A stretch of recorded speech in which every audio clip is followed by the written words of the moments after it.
Saya Ardi Digidal Silalahi dari kelas Agroteknologi 3, NIM 180301159. Nah, di video ini saya akan menjelaskan tentang bagaimana perkembangan ekspor dan sumbangan devisa produk kakao saat ini, dan mengapa biji coklat atau biji kakao di Indonesia masih jarang difermentasi.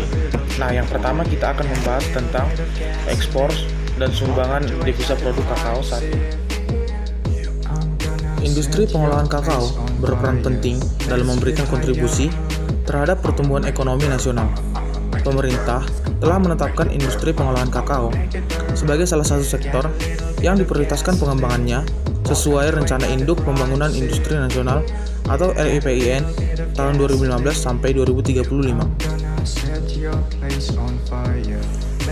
Saat ini, Indonesia merupakan salah satu negara pemasok utama kakao di dunia, setelah Pantai Gading yaitu 38,3% dan Ghana sebanyak 20,2%,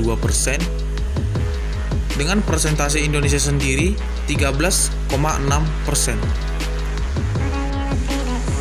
Sebagai salah satu negara produsen biji kakao, Indonesia telah mempunyai 20 perusahaan industri pengolahan kakao. Menurut data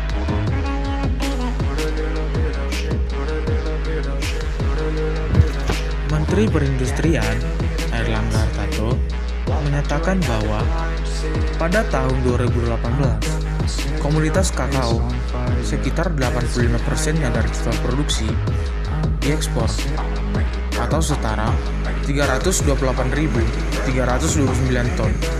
Dengan kinerja ekspor ini, kakao menyumbang devisa negara hingga 1,13 miliar US dollar. Sedangkan produk kakao olahan yang dipasarkan dalam negeri hanya sebesar 58.341 ton atau hanya sekitar 15% saja.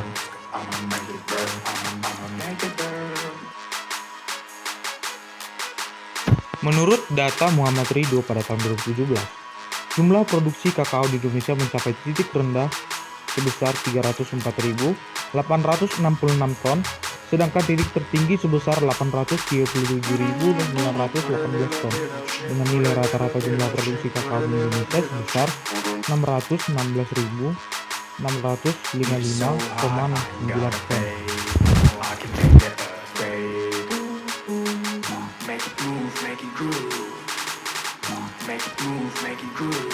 Fermentasi biji kakao masih jarang dilakukan oleh petani lokal. Padahal, proses ini sangat penting untuk mendapatkan produk turunan biji kakao, yaitu bubuk kakao. Dengan demikian, proses ini juga memperluas pangsa pasar kakao Indonesia.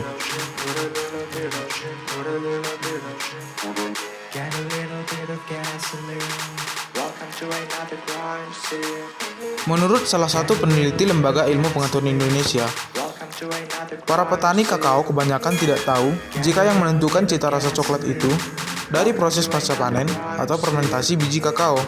Hasilnya, kualitas biji kakao kita sangat rendah. Di pasaran internasional pun terus turun.